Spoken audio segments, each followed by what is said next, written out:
Bonsoir chers téléspectateurs et bienvenue à votre émission Le Monde Inconnu. Vous êtes sur Canal 2 et il est déjà 23 heures passées de quelques minutes. Alors rappelez-vous, durant ces dernières périodes, c'est-à-dire janvier et peut-être début février, nous avions commencé une édition d'émission sur le culte de la méditation face à la prière. Et ce soir encore, nous parlons de prière. Pour ce faire, je suis accompagnée du professeur Emmanuel Lipote qui est le concepteur de l'émission et qui surtout va nous dire sous quel angle nous allons nous entretenir ce soir. Bonsoir professeur. Bonsoir Laura Gade, bonsoir à tous les téléspectateurs de Canal 2 International. La chronique, comme d'habitude, qui sera en deux volets, parlera de la prière et le sens de la responsabilité, donc la prière est votre sens des responsabilités, mais aussi nous allons commencer à entrer dans la phase du mystère de la méditation. Donc y a-t-il un mystère entre la méditation ou bien entre la prière et la méditation? On a voulu d'abord élaguer, c'est-à-dire dégager tout ce qui est de la prière, parce que on ne peut pas parler de la méditation sans avoir bien expliqué la prière, auquel cas il y aura une confusion. Parce que les gens prient, est-ce qu'ils prient? Est-ce que ça sert à quoi de prier? Alors là, il fallait d'abord terminer avec, et puis nous allons entrer dans les éditions futures, petit à petit dans la méditation, pour que les gens sachent comment distinguer les deux aspects, les deux phénomènes. Voilà. Alors, professeur, ce soir, à la sortie de cette émission, qu'est-ce que nos téléspectateurs et nous-mêmes devions retenir? Alors, on doit retenir que pour être responsable, il faut savoir pourquoi on prie. Ou alors, si c'est nécessaire de prier ou pas. Responsable par rapport à la quête de la spiritualité. Parce qu'en fait, tout le monde est responsable. Il y en a qui sont responsables par rapport à leur poste de travail. Ils sont des directeurs, des PDG, des ceci, des cela, des gouverneurs, des présidents de la République et tout. Bon, chacun est responsable en quelque chose. Mais pour ce qui est de la spiritualité, ce qui est de la vie avec grand V, alors il est difficile de trouver une personne responsable. Parce que là, c'est vraiment un domaine assez réservé pour des gens qui sont en quête des voies de la lumière. Voilà. Nous allons passer 90 minutes ensemble, bien sûr, avec votre chronique qui va se faire en deux parties.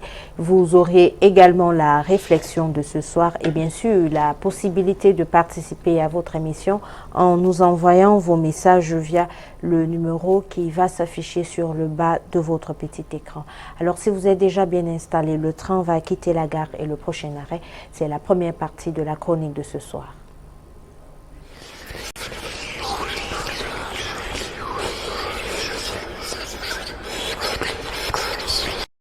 Le culte de la méditation face à la prière.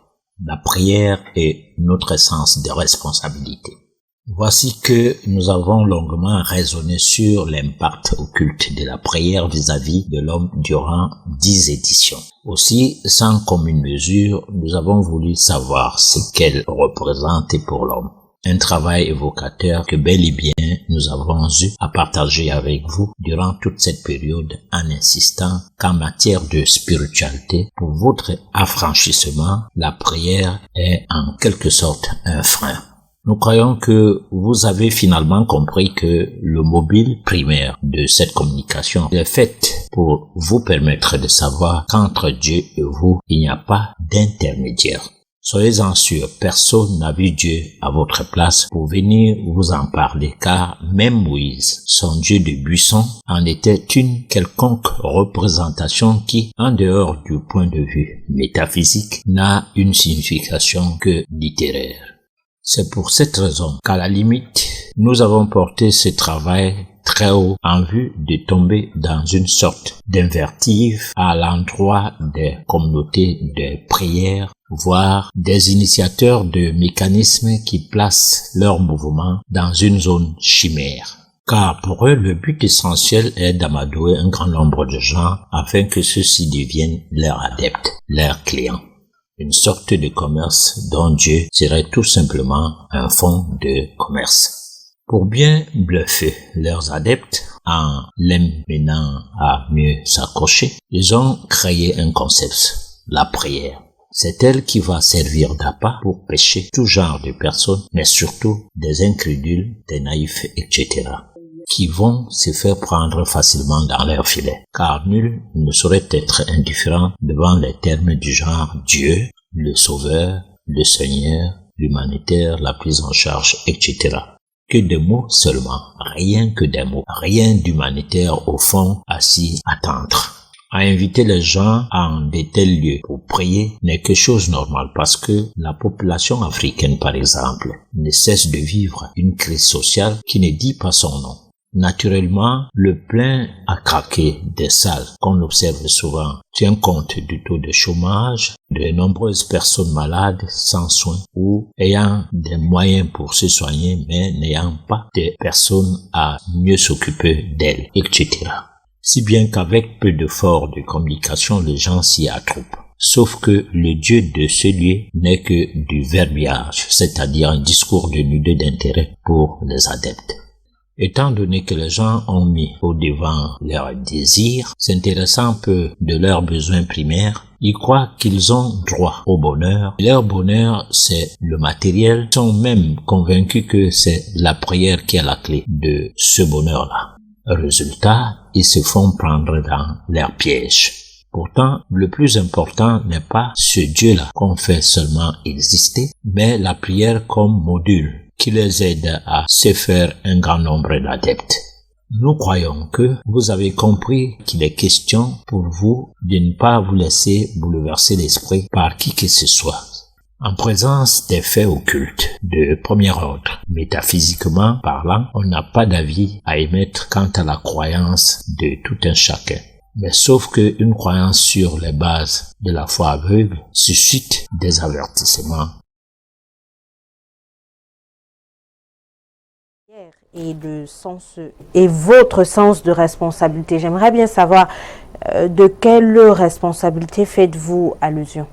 Alors, à l'entame de l'émission, nous avons parlé de la responsabilité pour ceux qui sont en quête de la spiritualité, c'est-à-dire ceux qui veulent à ce que leur vie prenne une orientation spirituelle qui permet d'évoluer vers le divin, vers la divinité. C'est de ce gens-là qu'il est question, parce que c'est à eux que nous nous adressons. Nous ne nous adressons pas au commun des mortels, monsieur lambda qui dans ses bières ou dans ses alcools, quoi, ses cigarettes, sa dépravation, sa vie mondaine, et ne s'intéresse pas de la chose spirituelle. Comme l'émission, le plus souvent, ceux qui nous suivent sont vraiment intéressés, ont besoin que quelque chose change dans leur vie. C'est à eux dont le message est plus concerné.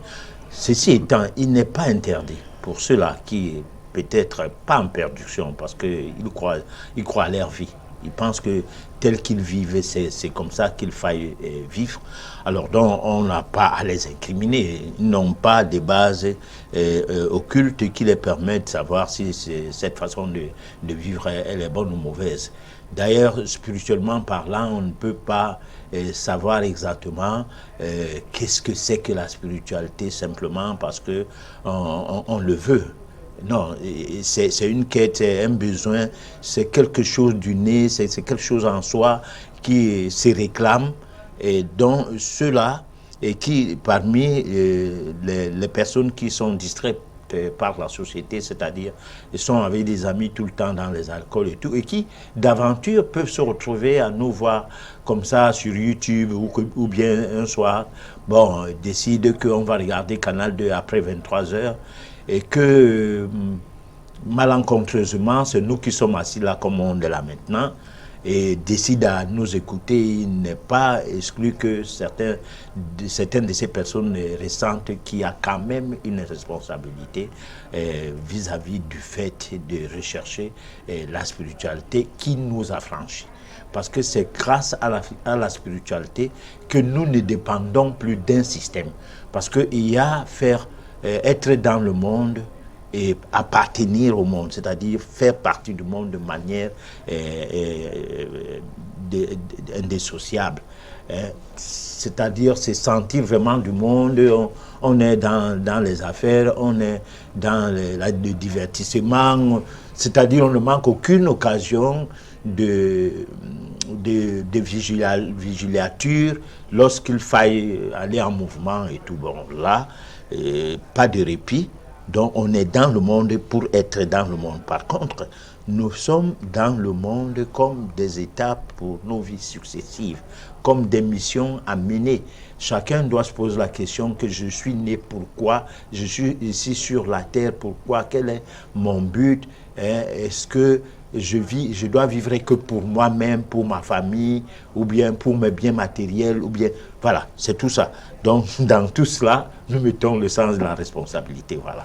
Alors, mais professeur, quel serait donc le rapport entre cette prière-là que vous semblez mettre en faux et le sens de la responsabilité que chacun de nous devrait avoir? Alors, une personne responsable, premièrement, quand tu as un problème, ça te regarde. D'abord, que ce soit un problème de santé, que ce soit un problème d'argent, que ce soit un problème sentimental, que ce soit n'importe quel problème, tous les problèmes nous regardent d'abord, avant que d'autres personnes ou bien le système dans lequel nous fonctionnons ne puisse se mettre à notre trousse, c'est-à-dire à notre aide.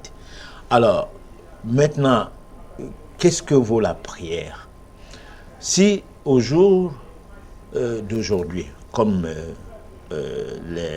souvent on parle français, on dit au jour d'aujourd'hui, si on arrivait à dire à ceux qui ont organisé les lieux de prière qu'il est interdit de voir encore ces rassemblements, sinon pas des cours de Dieu, et que personne n'a plus le droit de prier là-bas, de manière à mettre les garde-fous ou bien à mettre les gendarmes à la trousse de ce mouvement qui fleurissent de manière exponentielle. Si on décide que personne n'a plus le droit de prier, alors qu'est-ce qui va se passer? Ce qui va se passer, c'est que les gens n'iront plus dans ces lieux. Pourquoi? Parce qu'ils iront encore pour faire quoi? D'abord, les gens de ce lieu auront les difficultés d'expliquer Dieu. Parce que Dieu ne s'explique là-bas que par l'opposé de Dieu, le diable. Et que le diable ici, c'est le manque de travail, le manque d'amour, le retour d'affection, le manque d'argent, les difficultés de réussir dans des réussites scolaires. Tout cela fait partie du diable qu'on va là-bas pour trouver comment le combattre.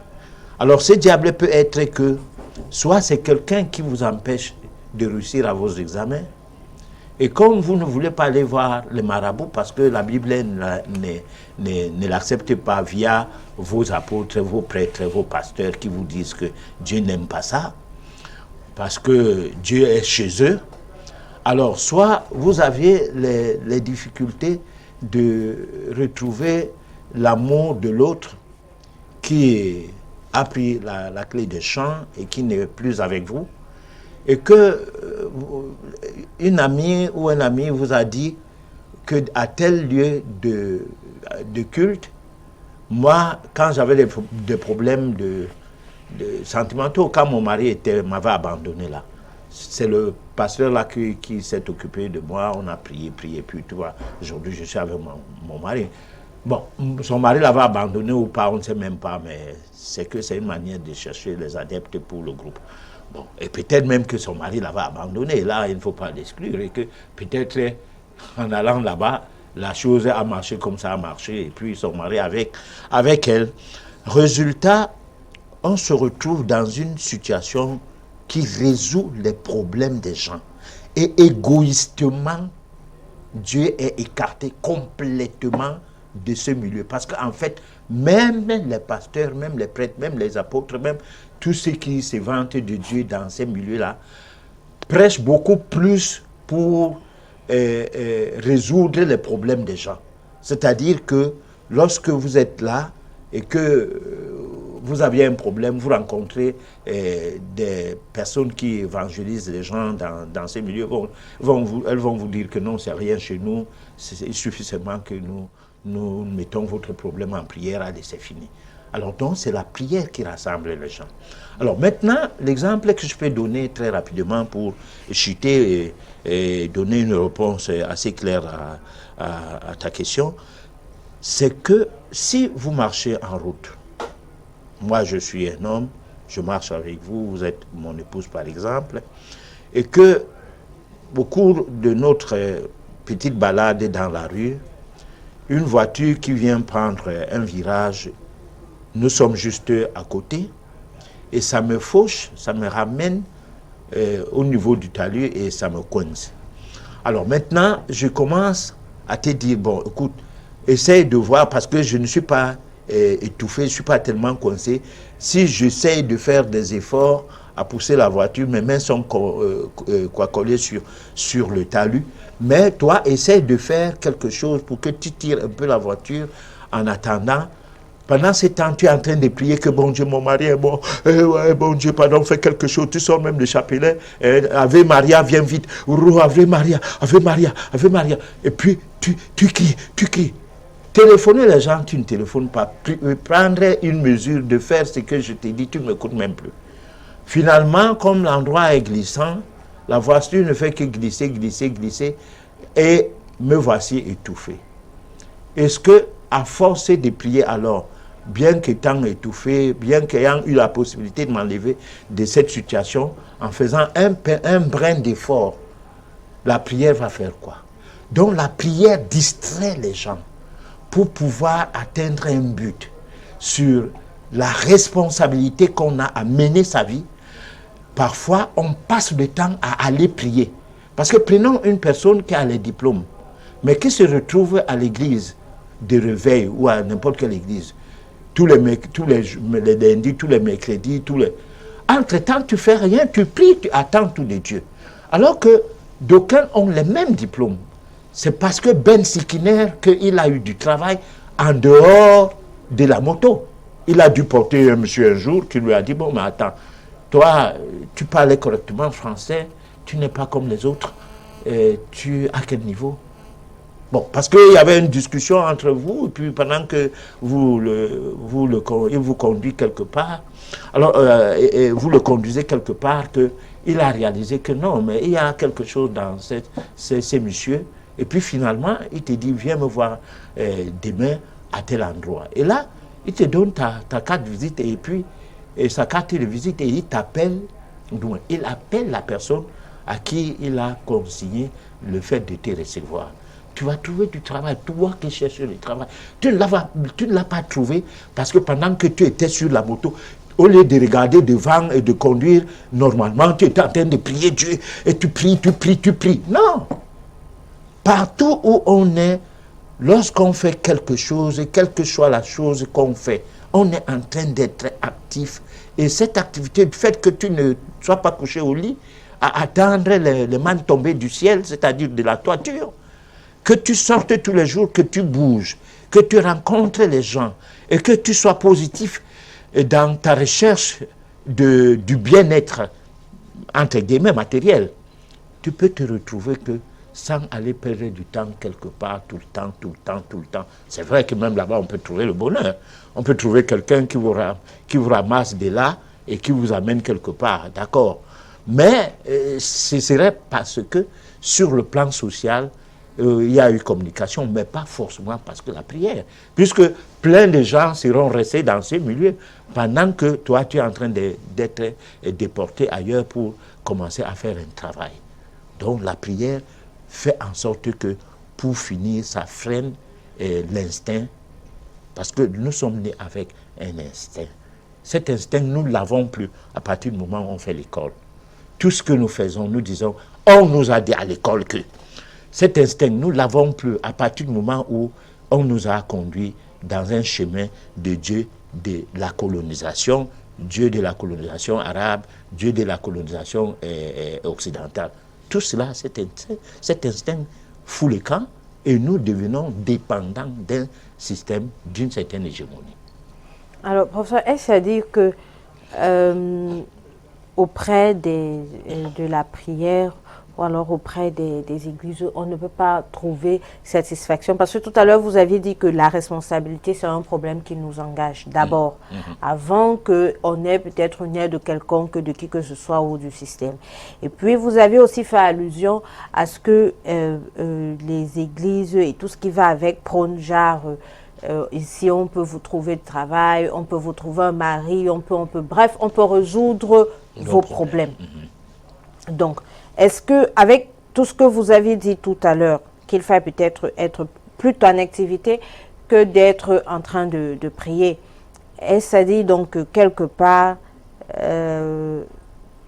les prières, alors la prière et ces lieux de prière, dans ces lieux de prière, on ne peut pas trouver satisfaction à nos multiples problèmes, ou alors il faille tout simplement à un moment se mettre en activité comme vous l'avez expliqué tout à l'heure et puis attendre qu'un jour les choses se passent.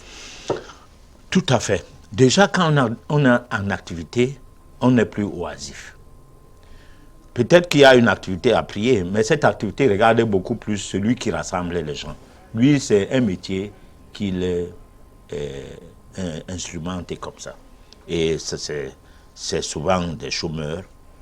Bon, parce que il y a des gens qui disaient, et je ne les cite pas, il y a une grande personnalité de l'Afrique qui disait que Jésus était le fils d'un charpentier, donc il était menuisier, il savait bien faire le travail de la menuiserie. Et Pierre était un pêcheur de poissons. Donc, on n'a pas pris les gens qui n'avaient rien à faire, ils avaient des activités. Alors, il faut encore voir s'ils ne continuaient pas dans leurs activités le jour qu'il ne faille pas prêcher. Par contre, ici, nous avons des groupes de gens qui, parce que n'ayant pas de travail, qui parce que le mari n'est plus là, qui parce que les examens ne donnent plus rien, au lieu même de se mettre dans les cours, apprendre ces cours, ne manquent pas les nuits de prière ici et là, ou bien quelque part. Alors tout cela, c'est bon. Mais le problème, c'est que d'abord, si je dis qu'on devrait apprendre à connaître qui est Dieu, on devrait apprendre aux hommes qui est Dieu, que de les apprendre à prier. Parce que quand ils apprennent à prier, cela ne change rien sur leur méchanceté. Cela ne change rien sur leur comportement. Cela ne change rien sur leur arrogance. Cela ne change rien sur leur manque de facultés intuitives qui les permettraient par eux-mêmes de trouver du chemin. Parce que trouver du chemin n'est pas forcément trouver du travail parce qu'on a les diplômes. Non. Trouver du chemin n'est pas forcément d'avoir le mari qu'on a collé sur soi, une certaine image d'un certain genre d'homme, ou bien d'un certain homme, ou d'une certaine femme, ou d'un certain genre de femme. Non. Trouver du chemin, c'est trouver ce qui correspond à la nature même de votre naissance, c'est-à-dire à la nature de votre mission. Chacun de nous a une mission sur la terre. Nous venons de quelque part. Nous sommes là pour agir par rapport à notre mission, qui tient compte de notre passé, parce que notre passé peut être karmique, c'est ce qui fait que tu naisses noir. Notre passé peut être karmique, c'est ce qui fait que tu naisses blanc. Notre passé peut être karmiquement celui-là qui fait en sorte que tu sois albinos. C'est-à-dire que ça soit au niveau de la taille, des conditions de vie. Hein. Par exemple, tu es Bassa, c'est pas pour rien. Tu es Bamléké, c'est pas pour rien. Tu es français, tout ça, c'est pas pour rien. C'est pour accomplir une certaine mission. Alors, dans cet engagement de comprendre qu'est-ce que tu es appelé à faire, tu t'engages parce que quand tu es déjà capable de commencer à prendre les responsabilités de ta vie, tu ne l'es qu'à partir du moment où tu réponds à une question. Pourquoi suis-je là? C'est là que tu deviens majeur. On n'est pas majeur à 100 ans ou à 50 ans. Alors qu'on n'a jamais répondu à la question de savoir, je suis là pourquoi? Je viens d'où? Je suis là pourquoi? Et après, je vais aller où? Ah non, on est là, on est là. On se lève le matin, on a son petit déjeuner, on a le déjeuner, le soir on a le dîner, il y a le goûter, il y a les casse-croûtes, il y a tout. Alors on a tout. On a les facilités dans la vie, on est milliardaire. Son nom est partout, hein, le monsieur. Mais spirituellement, il ne sait pas pourquoi il est là. Alors, moi je parie que peut-être que nous mourrons parfois moins que les chiens. Parce que moi je suis convaincu que le chien, de son existence, du fait qu'il ne soit pas apprivoisé, son flair, son instinct et tout, lui fait vivre selon les lois de la nature. Et là, il est tout proche de Dieu par rapport à l'homme qui a été éloigné de Dieu par les concepts qui dominent ou qui prédominent son cerveau aujourd'hui et qui le met dans une vie dépravée, une vie d'insouciance et tout. Parce que l'insouciance se trouve essentiellement lorsque tu ne sais pas pourquoi tu es là. La souciance chez nous aujourd'hui, c'est que pourquoi tu n'as pas les moyens matériels? Pourquoi tu n'as pas un bon salaire? Pourquoi tu n'as pas de l'argent? C'est ça les soucis que nous avons. Le souci principal, si on dit aujourd'hui, si on dit un dimanche, qu'il y a 10 millions à aller prendre quelque part, et que tout le monde qui va y aller, particulièrement les clergés, c'est-à-dire les apôtres, les pasteurs, les prêtres et tout, qui va y aller attendre, aura cet argent. Mais toutes les églises vont fermer. Tout le monde va aller là-bas attendre. Il y aura une queue. Bon, donc, l'essentiel de notre vie, c'est de l'argent. Et c'est de l'argent, notre nerf de guerre, qui nous permet de faire n'importe quoi, et même aller dans le sens de l'arrogance spirituelle, parce que c'est proclamer homme de Dieu, c'est une arrogance spirituelle. Voilà.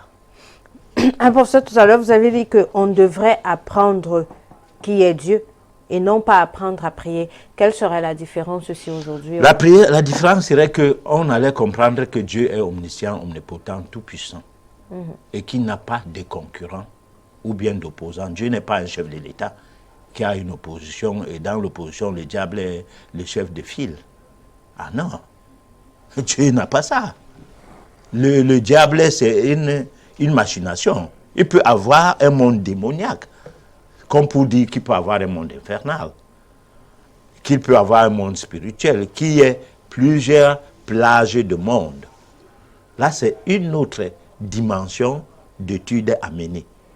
Mais il ne faut pas glisser dans les histoires de basses manœuvres intellectuelles qui vont dans le sens que on a fait de Dieu un minable type.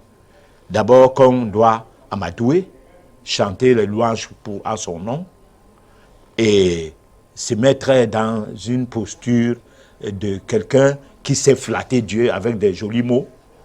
Et comme pour dire que, par exemple, si tu es fauché par la voiture et que tu pries, Dieu n'a pas vu d'abord au départ que la voiture venait et qu'il t'enlève de cette situation, que la voiture ne te touche pas, que ce n'est qu'en priant qu'il va se réveiller du sommeil. Ah, qu'est-ce que j'ai fait? Ouais, je ne devais pas. Bon, ok, comme tu m'as prié, merci. Je vous sors de la situation. Non.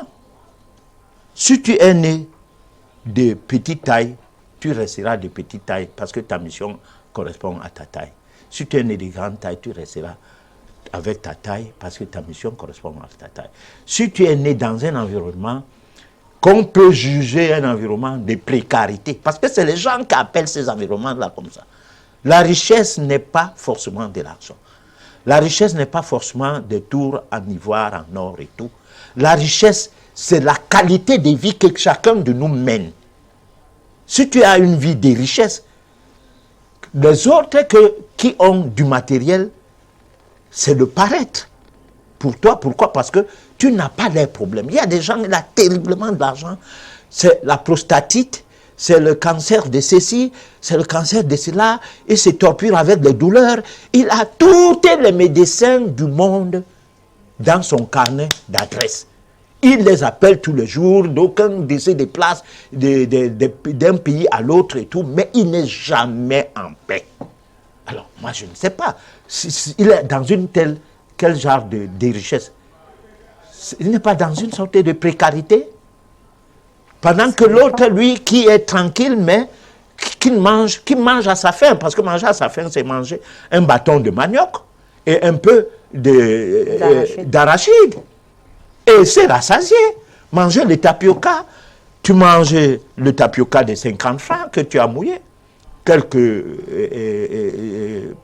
morceaux de sucre, et puis tu prends 2 bananes, tu es rassasié, la journée est finie. Tu n'auras pas les maladies de celui qui a mangé spaghetti, œufs et tout, œufs non fécondés, l'œuf que la poule n'a pas vu. Le coq, il mange le bœuf qu'on a pompé les antibiotiques et tout, et qui rendent ces maladies résistantes aux antibiotiques. Parce que lorsque tu manges ces histoires-là, on a beau te soigner avec des antibiotiques contre tes infections, rien ne marche. Tu ne sais pas où mettre la tête. Alors, tu n'es pas dans une précarité. Voilà, parce qu'on qualifie les choses. C'est-à-dire, par exemple, il y a une vidéo que je suivais lorsque on parlait du fusil et de la Bible. Dans cette vidéo, le reporter, du moins le commentaire de ce documentaire, dit ceci, que ce n'est pas avoir les chemins de fer comme les Blancs à l'époque, ils avaient déjà les chemins de fer en Europe, et que le peuple africain n'en avait pas, qu'eux, ils étaient riches, le peuple africain était pauvre. Mais nous, on était pauvres, ils sont venus donc faire quoi ici chez nous? Mais ils sont venus chercher les richesses. Et ils en cherchent aujourd'hui de façon à ce que les Boko Haram et tout ce qu'il y a, c'est pour distraire l'Afrique afin qu'on continue à être dépendant parce qu'on n'a pas les moyens de nous défendre. Et pendant ce temps, les matières premières partent. Alors, et pendant ce temps, nous sommes en train de prier. On ne prie même pas que ces bourreaux-là nous quittent dessus. Non, on prie selon qu'ils nous ont appris à prier. Oh là là, l'Afrique. Alors pour ça, nous allons proposer à nos téléspectateurs la deuxième partie de notre chronique et on revient juste après pour la suite de votre émission. Y a-t-il un mystère entre la prière et la méditation? Nous avons longuement parlé de la prière. Disons que l'heure a sonné pour que nous retombons sur le rôle de la méditation dans la vie de tout un chacun. Mais si nous nous mettons toujours dans le registre d'adresser à Dieu nos méditations, c'est qu'il ne saurait avoir une différence entre la prière et la méditation. Il s'avère qu'on ait compris que ceux qui prient ont des désirs matériels à satisfaire et non des besoins primaires que Dieu les a dotés. C'est pour cela qu'ils tiennent à lui rappeler qu'ils n'oublient pas à ce qu'il les donne la chance à satisfaire aussi leurs désirs en dehors des besoins naturels qu'il les a dotés. Ils désirent ceci à vive voix et prient sans cesse. Pourtant, lorsqu'on médite, on s'oublie car une seule chose importe, c'est de communier avec Dieu, communier avec les forces cosmiques. La pratique de la méditation nous apprend à communier avec les forces divines au travers de notre prise en main du conscient. Il s'agit d'une pratique initiatique d'envergure qui nécessite une initiation d'ordre métaphysique. Il est vrai qu'on peut en faire du genre d'une pratique de développement personnel. Sauf qu'ici, la méditation prend la quasi-totalité d'attributs occultes en voulant la faire obéir à une nature de choses, le bonheur, surtout matériel.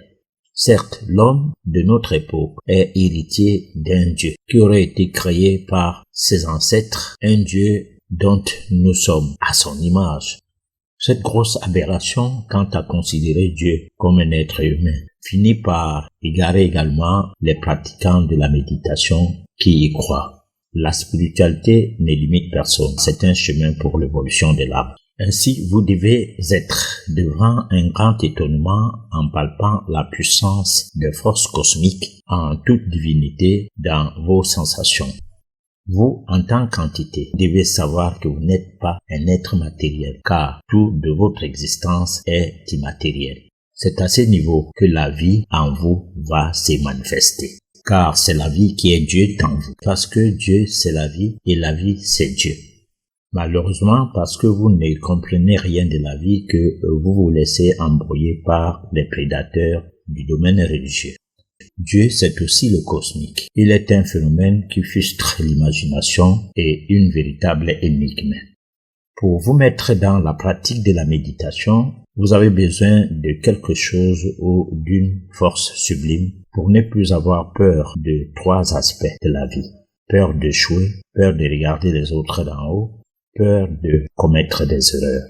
N'oubliez jamais que derrière toutes ces peurs, il y a quelque chose de fabuleux. C'est l'ensemble de ces peurs qui vous propulse vers la réussite dans la vie. Réussir sa vie, c'est parvenir à découvrir Dieu dans sa dimension primaire en soi. Alors, il y a un mystère dans la méditation et pas vraiment dans la prière. Il y a un mystère dans la méditation et pas vraiment dans la prière. Professeur, est-ce qu'on peut revenir ou alors savoir davantage le mystère qui se cache derrière la méditation? Alors, on va peut-être, si cela nous sera permis, si le cosmique va nous le permettre, aller dans ces mystères progressivement comme on est allé dans le décryptage de la prière. Mais la question posée doit être répondue. Le mystère de la méditation, c'est d'abord que la méditation ne nous donne pas des résultats à sensation. Le mystère de la méditation, c'est aussi que la méditation nous permet de connaître notre maître. C'est-à-dire que nous disons souvent, lorsque le disciple est prêt, le maître se présente. Le but de la méditation, c'est de communier avec le divin, avec la force spirituelle, la force divine, plus précisément, dans le divin. Et là, la méditation ne prend pas une connotation à caractère à résoudre les problèmes. C'est-à-dire une connotation qui consiste à résoudre les problèmes. Non. Les problèmes de la vie ne sont pas concernés par la méditation. Parce que la méditation, c'est un tout. Alors que la prière, c'est une demande pour quelque chose de précis. Par exemple, lorsque on a peur de perdre son emploi parce que on vous a donné une mise à pied, et que cette mise à pied là c'est la deuxième et que c'est la dernière, par exemple, puisque souvent lorsque la mise à pied atteint 8 jours, lorsqu'on suivait la loi de travail avant, pas les genres de travail qui existent là maintenant dehors où chacun fait à sa tête et fait n'importe quoi avec son personnel. Mais lorsque les règles étaient bien établies, le code de travail était respecté, vous blâmez quelqu'un, vous lui donnez un avertissement. Après un avertissement, ou même 2, vous pouvez lui donner une sanction consistant à une privation de salaire pour 4 jours. Et là maintenant, vous pouvez lui donner une autre sanction pour une privation de 8 jours, pour lui dire que c'est déjà trop. Alors, mais aujourd'hui, on peut même te dire de rester à la maison un mois pour te reprendre plus tard. Parce qu'on est même en train d'essayer un autre là, s'il va tenir, tu ne viens même plus. Et puis cela ne gêne personne parce que même l'inspecteur de travail, ça devient un gagne-pain. Lorsque toi tu es allé, tu te permettrais d'y aller. Alors donc, il y a un problème, c'est que la prière ne cherche à résoudre ce genre de problèmes. On y va dans ce sens, que pardon, qu'on ne me licencie pas. J'ai le loyer à payer, j'ai les enfants. Ouais, c'est même comment Dieu. Et tu m'as laissé. Et tout. Tu sais que tu n'es que mon seul réconfort. Hein? Tu es le roi des rois. Tu es le seigneur des seigneurs. Et comment ça dit, tu parlais de ça jusqu'à... Comme lui, ses oreilles sont trop loin là-bas et je sais pas moi comment, ou bien comme c'est un grand trou, et que toutes les prières y entrent, ça fait en sorte qu'il est parfois distrait. Donc tu vas crier, crier, crier. Et finalement, même on va te licencier. Pendant ce temps, tu ne fais pas l'introspection pour se poser la question, combien de fois j'ai manqué de travail? Combien de fois je suis arrivé en retard? Combien de fois j'ai fait ceci? J'ai fait cela? Est-ce que j'étais correct? Est-ce que j'ai gagné l'argent dans ce travail-là qu'il fallait que je gagne? Non, aucune question. Là, c'est la prière. La méditation ne s'occupe pas de ce genre de choses. Si on se met dans le registre de la méditation, court que vaille, on va devenir correct. Court que vaille. C'est pour cette raison qu'on dit quoi? On dit que la méditation transforme l'être humain. La prière ne vous transforme pas. La prière vous permet de gagner du matériel un certain nombre de choses sollicitées, puisque c'est des demandes. Mais la méditation transforme quelqu'un. Et cette transformation, c'est là où se cache le mystère. Parce que la prière, la méditation n'est pas le développement personnel. Lorsqu'on quitte l'église avec beaucoup d'échecs, on trouve d'autres prédateurs qui sont des coachs de développement personnel. Comme pour dire à l'église, vous étiez en train de croire en Dieu. Chez nous, croyez en vous. Bon, croyez en vous, donnez-vous de la dimension dans cette croyance et puis vous allez voir les choses vont marcher. Bon, donc on vous galvanise. Et ça marche. Parce qu'en fait, dans tous les cas de figure, que vous alliez à l'église, ça marche. Que vous allez en développement personnel, ça marche. Mais ce n'est pas spirituel. Voilà. Ce n'est pas les petits problèmes qu'on a résolus. Hein, les problèmes d'argent en développement personnel, on devient un monsieur bien, hein, dont les projets marchent ou bien le projet a marché. À l'église, on devient madame bien parce que le mari est revenu, hein, ou bien on a trouvé du travail. Mais en méditation, ce n'est pas ça. Ça vous transforme et vous devenez de la lumière, c'est-à-dire une bougie dans une salle obscure qui est allumée. C'est tout ce qui aspire à la lumière qui viendra tout autour de la flamme. Et c'est ce qui fait souvent que tu trouves les insectes qui, gourmands de cette lumière-là, finissent par se faire brûler. Voilà. Mais professeur, vous avez dit dans la chronique que la pratique de la méditation était une initiation d'ordre métaphysique. Est-ce à dire que monsieur Lambda ne peut pas se lever un matin et se mettre à la méditation? Alors il faut absolument avoir une initiation pour pouvoir maintenant se mettre dans la pratique de la méditation. Alors, il y a plusieurs catégories de personnes. Il y en a qui sont déjà initiés avant même leur naissance. Puisque nous, on croit aux vies successives, on croit à la réincarnation. Si au cours de la vie antérieure, tu as déjà eu une initiation, au cours de cette vie, tu fais tes méditations, loin de groupes ou des assemblées. Simplement parce qu'en réalité, tu n'as même pas des assemblées autour de toi. Ou bien tu es dans une famille où ce genre de choses, beaucoup n'approuvent pas ça. Et comme tu ne veux pas trop de bavardage, tu t'isoles dans ta chambre à coucher, que ton père et ta mère t'ont alloué, peut-être même avec tes frères et tes sœurs. Vous pouvez partager la même chambre jusqu'à un certain âge avec des lits picots, du moins les lits en étage. Alors, résultat, de temps en temps, quand tout le monde dort, tu restes dans ton coin, tu fais ta méditation et tu te couches. Le matin, tu fais la même chose. Personne ne remarque ce que tu fais parce que, en fait, bon, les gens ne sont pas intéressés et des choses qu'ils ne comprennent même pas qu'est-ce que c'est. Encore que tu ne fais pas ça pour qu'ils voient. Alors, tu vas faire comme ça dès ton jeune âge et tu vas grandir dedans de façon à ce que quand tu te maries même, tu as ton bureau. Tu ne dis jamais à ton épouse qu'est-ce que tu fais avec ces bureaux. Du moment qu'elle est trop fervente chrétienne, bon, tu ne la soupçonnes pas des sorcières, mais tu te dis que ça va amener beaucoup de discussions pour rien. Tu l'as déjà épousée, ça va. Bon, elle a sa vie et chacun son jardin secret. Et tu en fais le tien, du tien ce que tu peux. Parce que c'est pour le bien de tout le monde. Donc tu vas dans ton petit bureau à l'intérieur de ta maison, faire tes méditations.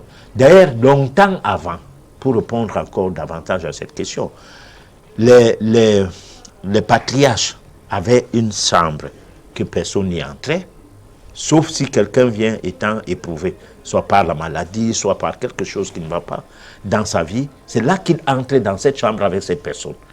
Alors, dans sa propre chambre à coucher, ses épouses, ils en avaient tellement, 2, 3, 4, 5. Mais ses épouses n'entraient pas dans cette chambre. Et il y avait une chambre pour les étrangers. C'est dans cette chambre. Moi, je dis une chose que je connais bien. Parce que moi, tout petit, j'ai vu ça. De notre...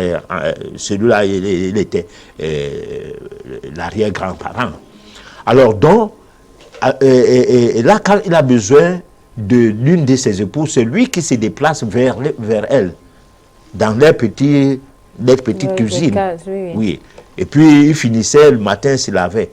La chambre qui était réservée pour recevoir des gens éprouvés ou pour faire ses méditations n'était pas une chambre que s'il fait n'importe quoi directement, il peut y entrer. Non. Il se lave, il se change.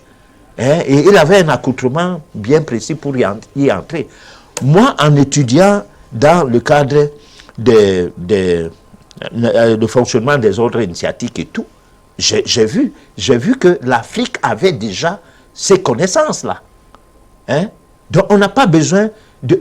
Je dis et je répète que la prière, le système religieux, que ce soit ce qui nous vient de l'islam, donc de la colonisation arabe, ou bien de ce qui nous vient du christianisme, de la colonisation occidentale, c'est ce système-là qui nous a distraits de l'instinct,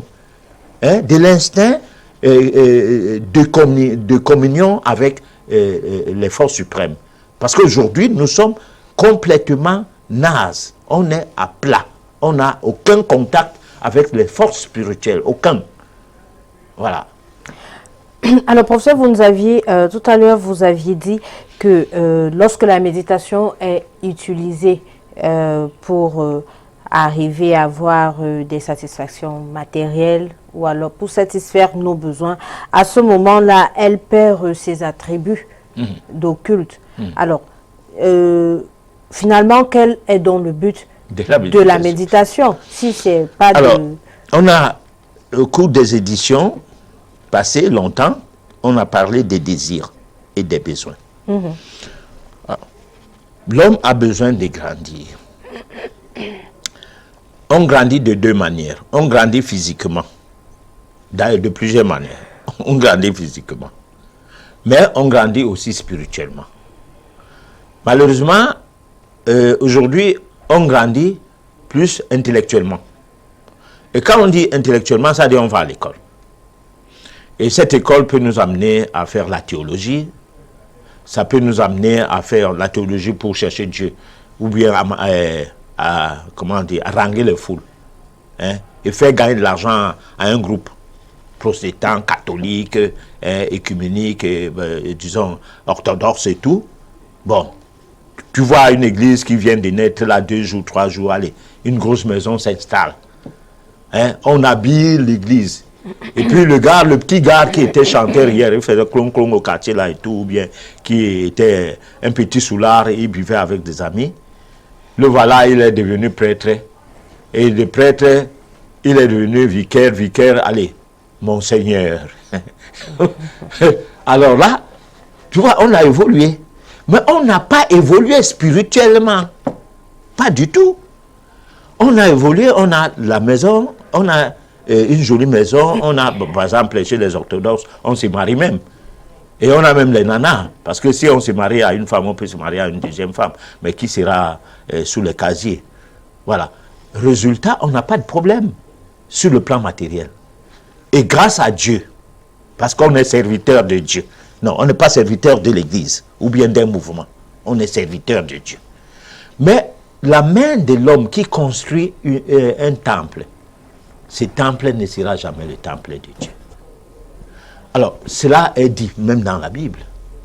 Résultat, la méditation qui va dans le sens du bien-être matériel n'obéit pas aux besoins. Parce que quand je dis besoin de grandir, ça veut dire que les besoins essentiels, il y a une différence donc entre les besoins et les désirs. Le désir de devenir prêtre n'est pas un besoin naturel. Le désir de devenir pasteur n'est pas un besoin naturel. Le désir de devenir conseiller municipal, député, président de la République, c'est des désirs. Ce ne sont pas des besoins. Les besoins ne sont pas de nature à prier Dieu pour les avoir. Non. Le corps de l'homme est constitué de sorte que si tu bois de l'eau, tu as satisfait un certain besoin qui est naturellement là. Si tu respires, que tu respires n'importe comment, mais et que tu respires dans le but d'améliorer le fonctionnement de la circulation du sang, mais tu as obéi à un besoin. Que tu prennes des nutriments que tu as sélectionnés, sachant que ça ne va pas me produire un problème au niveau de l'estomac ou quoi, où mon tube digestif ne sera pas encombré, mon côlon ne deviendra pas une poubelle. Tout cela, c'est les besoins. Et ces besoins-là, c'est ça qui t'équilibre.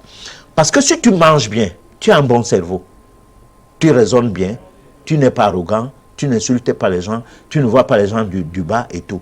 Regardez tous les chefs de l'État, leur alimentation est extrêmement nerveuse. Et ils sont des nerveux. Tous les riches, les hommes d'affaires et tout, leur alimentation est nerveuse. Ils sont des nerveux. Tous les gens qui sont arrogants, qui ont les moyens matériels, qui mangent des viandes par-ci, par-là, qui sont dans les rues de la joie, essaie de parler n'importe comment à quelqu'un la voix, comment il va se mettre sur toi. Prêt à te faire du mal. Bon, il y a peut-être aussi des gens qui sont végétariens, qui mangent peut-être que les végétaux, des nerveux. Mais c'est des gens qui, dans leur nervosité, parfois, ils font la part des choses. Je ne dis pas que c'est des messieurs corrects. Non, ça dépend de leur incarnation. Ça dépend de l'angle de la mission qu'ils ont à accomplir. Cela va de soi, même pour les autres dont je qualifie de nerveux. Bon, cela va de soi. Mais je voudrais dire tout simplement que dans nos proverbes bantou, on dit, quand on mange la viande du lion, ce n'est pas le jour qu'on mange la viande du lion qu'on aura la gale. Et quel j'ai dit, il y aurait bien une chose, on le dit comme ça, bah ça. Bon, donc, c'est comme les boissons alcoolisées qu'on boit là, qu'on appelle les sucreries. Tu vois l'étiquette, c'est bien écrit orange. Mais il n'y a aucune situation d'orange dedans. Même l'étiquette le dit proprement. Il n'y a que les colorants et les arômes et tout. Rien d'orange. On écrit pamplemousse, de goût. D'accord. Donc, tout ça, quand on finit de manger, de boire toutes ces choses-là, ça remonte au niveau du cerveau. Parce que c'est des choses qui pourrissent le fonctionnement de notre organisme et qui font en sorte que même la méditation, on ne peut pas bien la faire. C'est pour cette raison que on a précédé des émissions concernant l'alimentation par rapport à cette série d'éditions, des éditions, plusieurs éditions, près de 19 éditions qui concernaient que l'alimentation, pour arriver maintenant à une série d'éditions qui concernent maintenant la prière où on va glisser dans la méditation. Parce que c'est une manière de mettre les bases. Sans ces bases-là, la méditation n'a pas de sens. S'il y a confusion entre prière et méditation, la méditation n'a pas de sens. On ne dit pas aux gens, arrêtez de prier, venez méditer. Pour former une autre église encore de méditation, non. L'église de la prière, c'est l'église à caractère, comment je peux dire, gombotique. C'est-à-dire, c'est de quoi nourrir un groupe de gens ou bien nourrir quelqu'un. Parce que si je fais mon église maintenant, où les gens viennent prier tout le temps, et je leur demande de me laisser la dîme ou comment vous appelez vos choses-là, même si c'est 100 francs, et que les gens, ma manière de prêcher, je rangue bien les foules et tout, et que j'ai des gars que j'ai montés qui disent qu'ils ont eu le travail grâce à moi et tout, comme ça se passe là dehors. Mais finalement, les 100 francs là peuvent me faire construire une maison, moi qui n'ai pas où habiter. Voilà. Alors, professeur, j'ai envie de vous poser la question de savoir, quelqu'un va nous dire, ou alors quelqu'un va vous rencontrer, vous dit, mais attends, moi j'ai prié, j'ai vu ce que la prière m'a apporté. Alors, si tu veux que moi je passe à ta méditation, je veux savoir ce qu'elle va m'apporter. Et en dehors, il faut bien qu'on sache qu'est-ce que la méditation nous apporte. Quand on y va, qu'est-ce qu'on gagne? Alors, tu as prié, tu as eu la maison. Tu as prié, tu as eu un bon boulot. Tu as prié, tu te retrouves au Canada aujourd'hui. Tu as prié, tu te retrouves aux États-Unis. Tu as prié, tu es au Japon. Tu as prié, tu n'es pas au ciel. Ah, la méditation nous amène au ciel. Voilà. Comment cela C'est-à-dire que si tu veux rencontrer ton maître, que tu prennes une dimension, c'est-à-dire un raccourci, médite. Mais si tu veux rester longtemps sur la terre de la misère, tu as beau être au Canada, tu as le même problème que tu avais au Cameroun, ou pire encore. Parce que parfois là-bas, tu es un étranger, comme pour chasse. Au Cameroun au moins, tu peux être étranger, mais pas comme pour être pourchassé. Bon, tu as beau prier, tu as eu des jolies voitures, mais des fois, ces voitures, ne serait-ce que les entretenir, parfois, tout ton argent y va. Ou bien, tu as déjà fait un accident, toi-même, tu as vu que non. Maintenant, vraiment, je dois faire attention avec la voiture, mais pourtant, tu en avais besoin pour autant. Donc, la prière nous donne des choses éphémères. Si jamais elle nous donne les choses, elle nous permet d'avoir des choses éphémères, si possible, si cela est vrai. Ces choses-là donc sont éphémères. La méditation construit notre affranchissement. C'est-à-dire, nous met dans la posture de entre l'homme et nous, entre autrui et nous, entre quelqu'un d'autre et nous, il n'y a, et Dieu, entre Dieu, et je veux dire, et nous, personne d'autre ne peut en être intermédiaire. Personne. C'est ça la méditation. Ça nous permet d'être des gens affranchis. La méditation nous permet d'être des citoyens sérieux. Ça nous permet d'être des membres de la famille sérieux. Ça nous permet d'être les membres d'une communauté sérieuse. La méditation nous enlève toute forme d'arrogance. La méditation nous permet d'être des hommes purifiés. Et c'est elles qui construisent nos bases de spiritualité, qui sont les bases du chemin de l'évolution qui nous conduit au divin. C'est-à-dire que nous devenions des dieux. Dieu avec 2 minuscules. Parce qu'en fait, même la Bible chrétienne dit que nous sommes les fils de Dieu, les fils du Très-Haut. Voilà. Donc, en attendant de savoir davantage le bienfait ou alors les bienfaits de la méditation dans des éditions prochaines, nous vous proposons la réflexion de ce soir et puis on revient juste après pour la suite de votre émission. Bonjour à vous, j'espère que vous allez bien. Les Africains prient beaucoup. Les Africains, c'est beau à voir. Les Africains investissent tellement de leur temps, de leur personne, de leur identité dans la spiritualité. C'est merveilleux. Mais il y a quelque chose qui m'intrigue. Pourquoi des peuples qui prient autant, un continent qui investit autant de son temps, de sa personne, de ses ressources dans la prière, a le plus des problèmes? L'Ebola, le sida, les guerres, les rébellions, les tueries, la xénophobie maintenant en Afrique du Sud. Ça me dépasse. Ne sommes-nous pas censés prospérer à tous égards, comme prospérer l'état de nos âmes? Pourquoi alors sommes-nous ceux, si nous sommes vraiment ceux qui prient autant et qui croient en un vrai Dieu, qui vivent dans cette précarité, dans la misère, dans la jalousie entre nous, la méchanceté, vous savez. Tout le monde déjà, en tout cas, de peau noire, a déjà été sujet à une forme de jalousie ou de méchanceté ou de dénigrement d'un proche. C'est choquant, ça me dépasse. Et tout le monde parle de Dieu, Aujourd'hui, tout le monde parle de Dieu. Ah, Dieu a fait ceci sur moi, Dieu a fait cela pour moi, Dieu m'a parlé. Et ça me dépasse. Comment sommes-nous incapables de travailler ensemble, d'avancer, de progresser, pendant que nous avons un Dieu, en tout cas, apparemment un Dieu qui nous aime, un Dieu, nous prions, Ça me dépasse. Les gens vivent dans la misère, la précarité, les difficultés. Et même ceux qui ont les moyens sont incapables d'apporter de l'aide authentique à ceux qui en ont besoin. Et ceux qui en ont besoin sont incapables d'être authentiquement reconnaissants vis-à-vis de ceux qui apportent cette aide. Si cette aide vient, je vais vous dire ce que moi j'ai compris. J'étais là en train de réfléchir tout seul, j'ai réalisé une chose. Les Africains généralement ne prient pas parce qu'ils aiment Dieu.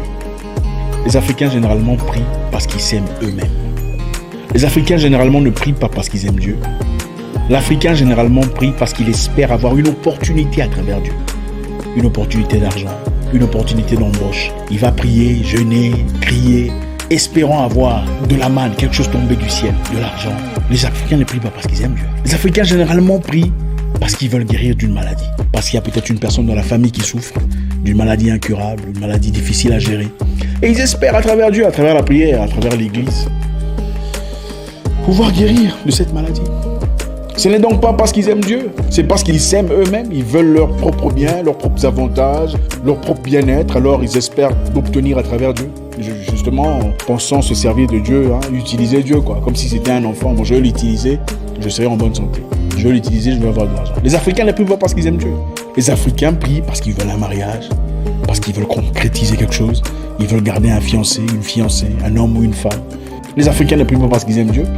Beaucoup d'Africains prient parce qu'ils veulent un visa. Ça fait 10 fois qu'ils l'ont raté, alors ils ont commencé à jeûner et prier, espérant pouvoir avoir le salut quelque part ailleurs, aux États-Unis, au Canada peut-être, en France, si pas en Belgique. Voilà pourquoi vous verrez beaucoup de personnes méchants, jaloux, irrévérencieux, malgré les prières qu'ils ont semblé prononcer, malgré leur congrégation, malgré leurs appartenances prétendues spirituelles. Voilà pourquoi vous ne comprendrez pas, vous voyez une personne dire des choses qui vous choquent, et vous vous dites, mais ce gars est censé être pasteur ou évangéliste, mais elle est censée être une femme active dans la prière, et ça vous choque. Ce n'est pas parce qu'ils aiment véritablement Dieu, c'est parce qu'ils s'aiment eux-mêmes et veulent avoir leurs propres avantages à travers Dieu. Voilà pourquoi on voit ces choses. Si les Africains pouvaient être certains de pouvoir vivre une vie correcte, sans difficulté, avoir de quoi manger, avoir une maison, avoir de comment s'habiller, beaucoup d'Africains ne prieraient absolument pas. Alors, nous sommes de retour sur notre plateau avec la réflexion que nous venons de vous proposer de M. Zach Makassa. Je crois bien que j'ai bien prononcé le nom. Alors, professeur, on voit là ce monsieur qui donne son point de vue. Ouais. Parce que selon lui, les Africains sont rués sur la prière parce qu'ils sont à la quête de quelque chose. Ouais.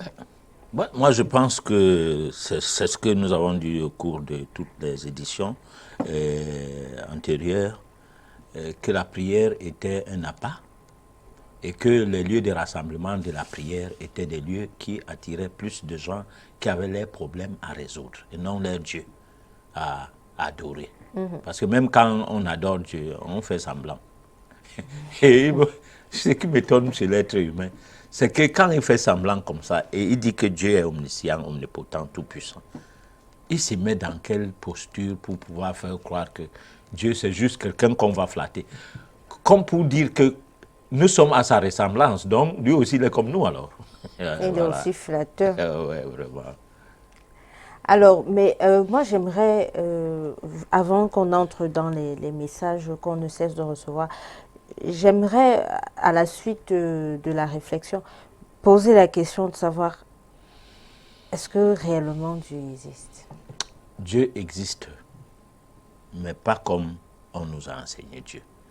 Parce que les gens qui nous sont venus avec ce Dieu-là n'ont pas permis à ce qu'on nous laisse avec Dieu qui était avec nous comme il était avec nous. Parce qu'il y a un problème précis dans ça. Est-ce que nous sommes aujourd'hui encore avec Dieu comme il était avec nous avant? Non. Nous sommes aujourd'hui avec Dieu comme on nous a dit qu'il est. C'est-à-dire que c'est une nuance. Beaucoup de gens, quand ils parlaient, ils disent « on m'a dit à l'école que ». Mais si on lui pose la question, toi-même tu penses que quoi? Il va dire « mais j'ai les diplômes. Hein? Je suis diplômé, machin et tout. » Non, attends. Explique-nous, c'est-à-dire dans cette histoire-là. Laisse les diplômes tranquilles, parle ta part. Ta part dans ça, c'est quoi?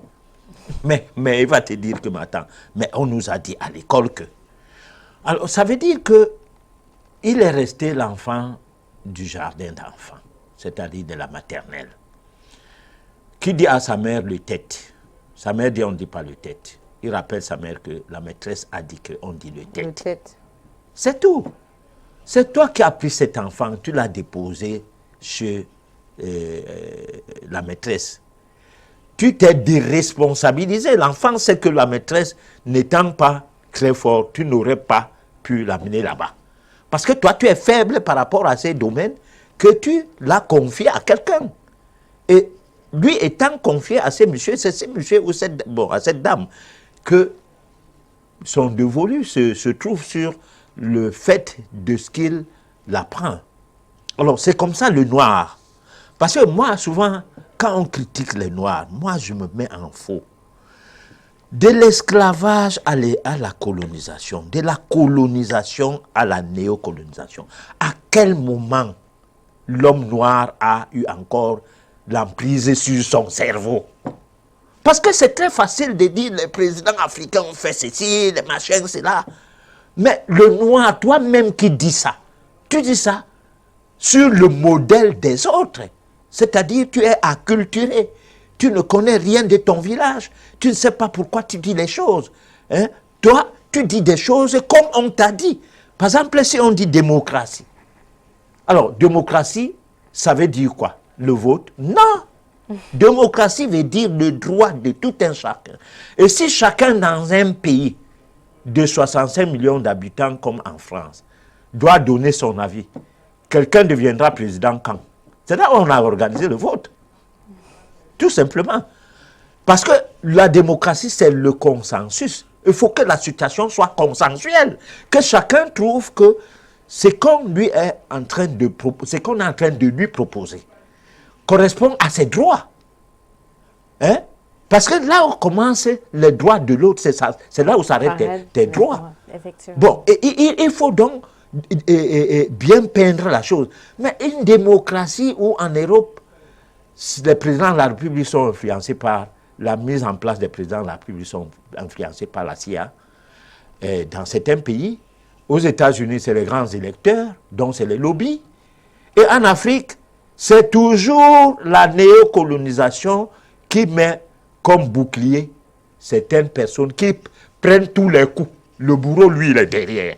Bon, quand bien même il prend le coup comme ça, il ne peut pas démissionner. Pourquoi? Parce qu'on lui dit, essaye de démissionner, alors on voit. Pendant ce temps, on dit aux médias de leur pays que noircissez-le. Dites qu'il est dictateur, il ne veut pas quitter. Bon, et alors, les médias locaux récupèrent l'information, et puis une certaine classe des personnes se disant hommes politiques se mettent dans la trousse.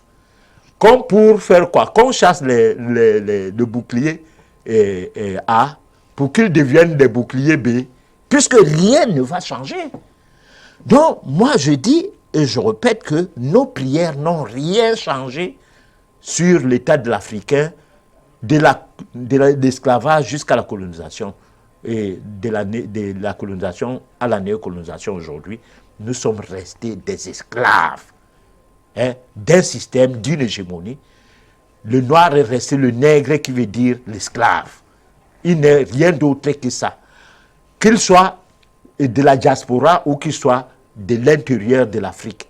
Tout, d'ailleurs, pire de la diaspora, parce que, en fait, si un enfant n'a pas su qu'est-ce que c'est que l'Afrique dans son jeune âge, jusqu'à ce qu'en partant du Cameroun, qu'il ait au moins le baccalauréat. S'il a grandi en Europe, il est hybride, très très mal hybride. Parce qu'il n'a ni la tradition des Européens, ni la tradition africaine. Et il ne représente rien sur l'échiquier des échanges de culture. Et comme on dit souvent, lorsque vous adoptez une langue, vous basculez dans la culture de cette langue. Les Africains ont adopté la langue française. C'est une langue de la démagogie et de l'ironie. Donc nous ne pouvons pas réfléchir normalement. Voilà. Donc, on va donner la possibilité à nos téléspectateurs d'avoir les réponses aux questions qu'ils nous ont envoyées et qu'ils continuent de nous envoyer. Déjà, je voudrais juste vous rappeler que nous ne prenons pas les appels à l'antenne. Les appels, c'est après l'émission ou dans la semaine. C'est le SOS téléspectateur.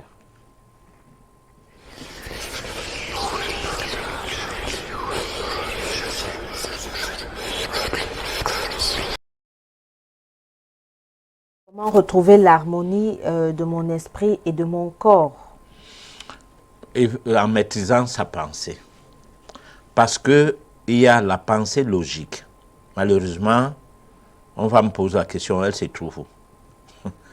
La pensée logique est celle qui obéit à la connaissance de l'existence des lois de la nature, donc les lois de la vie. On peut appeler ces lois les lois vitales. C'est à partir de là qu'on peut faire donc l'harmonie de tel que sollicité, tel qu'il le sollicite. On a un téléspectateur qui dit que vous aviez dit qu'il y avait Dieu chez les marabouts. Il voudrait bien comprendre pourquoi. Alors moi, je sais que Dieu est partout, même à l'église.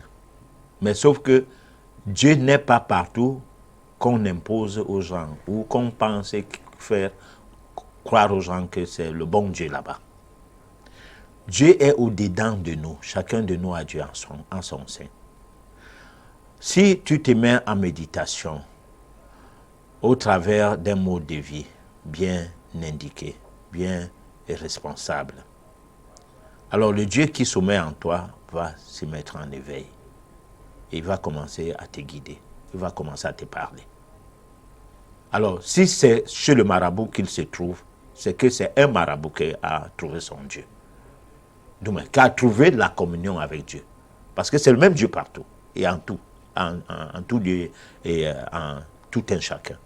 Mais malheureusement, ceux qui ont Dieu, Jésus-Christ ou Allah, n'ont pas ce Dieu-là.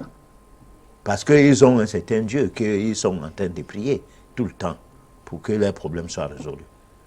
Alors, le problème du marabout, c'est peut-être un monsieur qui résout les problèmes des gens, qui vit pour les autres. Parce qu'en réalité, si vous vivez pour les gens, cela vous revient. Mais si vous vivez pour vous, vous éloignez les autres. À un moment donné, vous êtes seul. Bon. Donc, quel que soit le cas, il faut se sacrifier pour les gens. Alors, tu vas mourir pour les gens. Sankara est mort. Peut-être qu'il est mort pour les gens, peut-être que pas. Parce que ce n'est pas toujours parce qu'on t'a assassiné pour un problème de néocolonialisme dans le sens impérialiste que tu es mort bien. Ça peut arriver que toi aussi, tu as été excessif. Et qu'il fallait que ta mission s'arrête tout du coup, pour que tu ne traverses pas le seuil de Rubicon pour devenir quelqu'un qu'on doit rejeter. Parce que tu as quand même travaillé et il faut que le nom reste. Parce que si Jésus-Christ, le jour qu'il avait attaqué les clercs au niveau du temple, parce que le temple était devenu un endroit de commerce et tout, les soldats sont venus le jour-là pour l'arrêter. C'est celui qui l'a trahi, là, comment on l'appelle, Judas Iscariot, qui s'était intercepté. Bon, Jésus avait déjà, il était fatigué de parler à la population. Il dit à Judas, je vais me rendre, je suis fatigué, si on m'arrête, on m'arrête. Judas lui dit non, notre combat, c'est pas ça. Notre combat, c'est qu'on martèle l'enseignement pour qu'après nous, que ce que nous aurons dit reste. Et bien évidemment, on n'a pas arrêté Jésus le jour-là. Et finalement, on l'a arrêté au bon moment. Et il en est devenu le Fils de Dieu. Alors qu'il était il prêchait le socialisme sacré, une société de l'amour du prochain, une société du royaume de Dieu, de la recherche du royaume de Dieu. C'est ce que nous appelons de l'homme affranchi. Alors, malheureusement, ce n'était pas compris comme ça. Et après sa mort, il en est devenu le fils de Dieu. Voilà que Judas, qui quelque part est mal taxé dans la Bible, l'est quand même rendu service pour son nom. Parce que si on le prenait comme un malfrat, il ne serait pas devenu homme de Dieu, le fils de Dieu, au jour, du moins dans les siècles futurs. Voilà. Alors, comment faut-il se recharger après méditation? J'ai du mal à comprendre. Oui, on se recharge lorsque on a l'emprise sur le mécanisme respiratoire. On se recharge. Parce que, en fait, une bonne méditation est accompagnée avec des séances de respiration profondes. C'est-à-dire qu'on fait des respirations avant, pendant et après. Voilà. Alors, on a la contribution du pasteur Jean Yedna. Je suis pasteur et je suis d'accord que la prière est un moyen de communication avec Dieu, mais après avoir parlé avec Dieu, il faut aller travailler. Dieu n'encourage pas les paresseux. Celui qui pense obtenir par la prière est un paresseux. Les chrétiens doivent apprendre à se battre. Ça, c'était une contribution. Alors, comment connaître comment peut-on se réapproprier l'instinct avec lequel nous sommes nés, dont le professeur a parlé, lorsque nous avons déjà été formatés par le système à travers les écoles et les religions importées? On entre dans de nouvelles écoles initiatiques qui sont à votre disposition, des écoles de métaphysique, qui vont vous poser beaucoup de difficultés simplement lorsqu'il faudra comparer l'éducation initiatique à l'éducation classique. Parce que l'éducation initiatique va vous amener à comprendre que 1 plus 1 n'égale pas 2. 1 plus 1 égale 1. Bon, et là, il y aura un peu de temps en temps des difficultés, mais sauf que lorsque on veut chercher à retourner aux sources, on doit oublier tout ce qu'on a appris et aller vers l'inconnu. L'inconnu, c'est qui alors? C'est cette nouvelle éducation qui peut entrer dans votre vie. Tout comme on nous suit à la télé là, parce que nous sommes déjà en train de donner le cours de métaphysique en quelque sorte. Alors, professeur, comment savoir ce pourquoi on est sur Terre? C'est compliqué à partir du moment où on veut que cela se passe comme si quelqu'un doit vous dire qu'est-ce que cela peut être. C'est-à-dire comme si je dois répondre à cette question. Mais ce n'est pas compliqué pour quelqu'un qui se met à la recherche de l'éducation initiatique et qui, au bout, peut arriver à connaître qui il est, pourquoi il est là. Parce que d'où il vient, pourquoi est-il là, et puis avoir une idée de ce qu'il deviendra bien après avoir été ici, comment il doit accomplir sa mission et tout. Cela est une quête. Cela n'est pas à sensation une manière de répondre à ces questions. Parce qu'on a vu des gens venir ici, ils sont les apôtres de Dieu, d'autres sont des commandants de Dieu, d'aucuns et tout, et qui ont fait des prévisions sur un certain nombre de situations politiques, même du Cameroun et tout, et qu'aujourd'hui, on ne les voit plus dans les médias. Bon, on ne sait pas à peu près qu'est-ce qui s'est passé, on ne les voit plus, sont-ils allés où, pourquoi leurs prévisions n'ont pas marché, et tout, et pourtant, ils avaient l'onction de Dieu directement, Dieu les parlait, et qu'ils n'étaient pas nombreux dans le monde à avoir cette onction. Alors moi, je ne me comporte pas comme quelqu'un qui sait assez de choses dans ces sens-là. Moi, ce que je sais, c'est qu'il faut amener à ce que l'homme se prenne en charge spirituellement pour qu'il devienne quelqu'un d'affranchi. Ça, je suis convaincu que cette manière de dire aux gens les responsabilise un peu. Parce qu'en fait, c'est comme quelqu'un qui enseigne. Quand tu enseignes, tu apprends aussi. Alors, lorsque je dis ça aux gens, ça me met aussi à l'école. Hein, ça me met aussi dans l'obligation de faire attention, de me responsabiliser davantage. Voilà. Alors, un téléspectateur voudrait bien savoir si vous croyez en Dieu.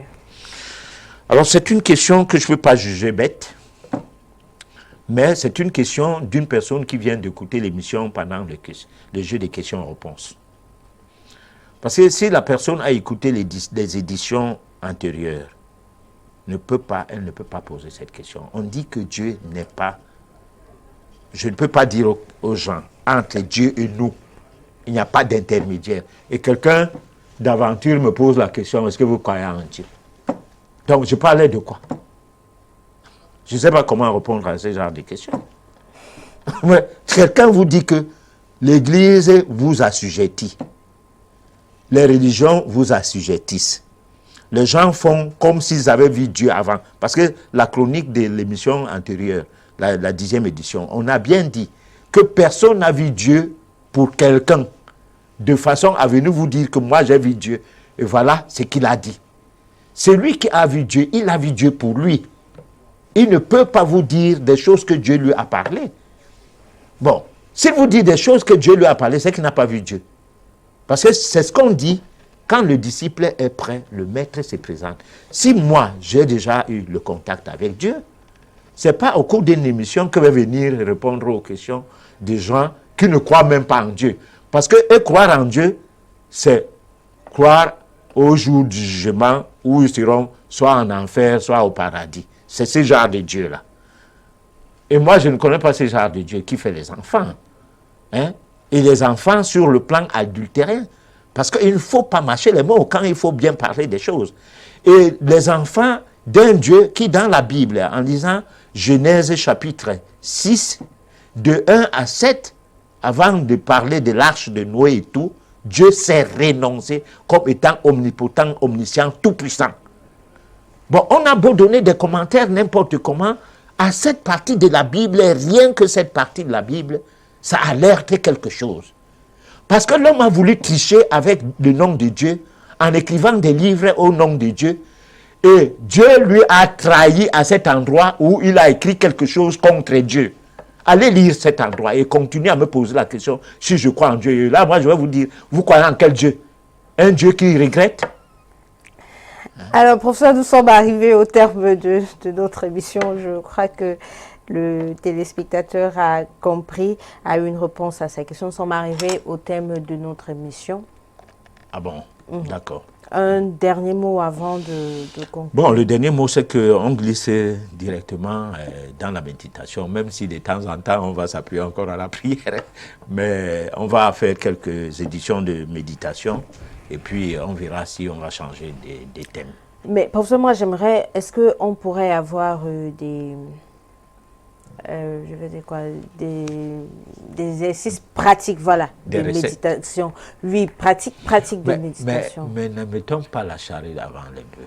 Parce qu'il y a une culte, il y a une base. C'est-à-dire, c'est comme en matière de droit. Il y a la doctrine de droit et il y a le dogme de droit. Bon, moi j'entends par dogme de droit tout ce qui est de code pénal, code civil, code de procédure pénale ou quoi. Et la doctrine, c'est ce qui t'enseigne le droit avant de voir si toi tu peux devenir avocat. Pour venir voir maintenant si les lois, le code tel que c'est rédigé, comment tu peux défendre un client. Alors c'est la même chose. Dans les églises, l'église catholique reconnaît qu'elle est dogmatique. C'est pourquoi il ne faut pas blasphémer. Ça dit parler de Dieu n'importe comment, c'est un dogme. Et ça, ils le reconnaissent. C'est-à-dire les clergés, ils le disent à haute et intelligible voix. Quand je discute avec eux, non, on reconnaît que c'est un dogme. Parce que Dieu, ne le connaissant pas, comme pour dire qu'on peut le signifier d'une certaine façon, nous sommes comme obligés de ne pas mettre Dieu en discussion. Voilà. Donc il faut dogmatiser les gens. Par contre, en méditation, parce que, en métaphysique, ce n'est pas le dogme. Connais-toi toi-même afin de connaître Dieu. Hein? Parce que en connaissant toi-même, tu connaîtras que tu es l'égal des autres, y compris l'égal des dieux. Et c'est en ces temps-là que tu vas communier avec l'être suprême. Alors, résultat, la connaissance de soi, c'est l'élément capital qu'il faut d'abord baliser pour pouvoir entrer dans la méditation de manière normale, comme je disais tout à l'heure, c'est-à-dire en tant qu'élément venant de la doctrine occulte, et en même temps en tant que l'élément qui décode, c'est-à-dire qui décrypte tous les méandres de cette doctrine, du moins de toutes les lois qui sous-tendent la vie de l'être humain. Donc c'est un peu compliqué. Bon, je sais qu'il y a des personnes qui expliquent très facilement qu'est-ce que c'est que la méditation. Moi, je ne suis pas qualifié. Vous savez, moi, je me prépare parce que mon cerveau est souvent vide. Donc, je remplis ça un peu et puis je viens vider. Donc, quand je vais commencer à parler de la méditation, comme on doit le faire à partir de la prochaine édition, alors nous allons prendre soin de ne pas parler de ça en l'air. Vous avez vu comment on a pris le temps pour la prière. Bon, personne ne pouvait comprendre dès le premier jour que la prière, c'est en quelque sorte un frein pour l'évolution spirituelle. C'est vrai que le pasteur nous a donné une contribution là tout à l'heure, mais le problème, c'est qu'on ne peut pas avoir trop de problèmes dans son ménage et aller travailler. on est déconcentré. On ne peut pas non plus avoir des problèmes avec son épouse. Mais il faut bien que la maison puisse vivre, l'épouse doit manger. Non, je vais dire qu'on ne doit pas refuser d'aller travailler. Le problème, c'est lequel? Le problème est que la vie de l'être humain, la base, c'est sa vie sentimentale. Celui qui s'est mal marié a raté sa vie. Il vaut mieux ne pas se marier du tout que de te marier mal. Et maintenant, quand tu ne te maries pas du tout, ne te masturbe donc pas. Reste dans ton coin. Bon, et quand tu ne te... Parce que la masturbation n'est pas seulement le fait d'utiliser ton corps par toi-même. Mais la masturbation aussi, c'est d'aller chez les hommes ou bien chez les femmes, soit disant que tu es en train de satisfaire tes besoins sexuels. Tu te mets en une activité sexuelle qui ne répond à rien, tu te masturbes. Bon, donc, résultat, il faut tout faire pour que tu aies une maison tranquille, sortant de cette maison pour aller donc vers les autres. Parce qu'en fait, le laboratoire de ta vie, c'est le chez-toi, c'est ton foyer, au cas où tu en as un. C'est ça le laboratoire de ta vie. Maintenant, le produit de ces laboratoires va vers les autres. Parce qu'on ne travaille pas. C'est-à-dire, quand quelqu'un est en entretien, lorsque on lui pose la question de savoir, tu cherches le travail, pourquoi? Tu commences à dire, je cherche le travail parce que mon père ou bien ma mère ou bien mes frères, nous avons trop de difficultés, je vais louer une belle maison, je vais avoir un bon salaire et tout. Mais attends, tu ne cherches pas du travail pour l'emploi. Voilà, parce que le lieu de service a besoin des gens qui veulent à ce que le travail évolue. Alors, vous dites quoi à nos téléspectateurs pour la prochaine édition? La prochaine édition, nous allons maintenant commencer à mieux parler de la méditation, comme pour préparer les gens à méditer. D'accord. Vous l'avez suivi, la prochaine édition, c'est-à-dire mardi prochain, nous allons entrer de plein pied dans la méditation. Mais ce qui est bon à savoir pour ce soir, il n'a jamais été question de dire que Dieu n'existe pas, mais il est toujours question de savoir de quel Dieu s'agit-il. Est-ce le Dieu des Blancs ou alors le Dieu que nous, Africains, avons avant même l'arrivée des Blancs? Sur ce, je vous souhaite de passer une excellente soirée. On se donne rendez-vous mardi prochain sur la même chaîne et à la même heure. D'ici là, portez-vous bien. Bonsoir à vous.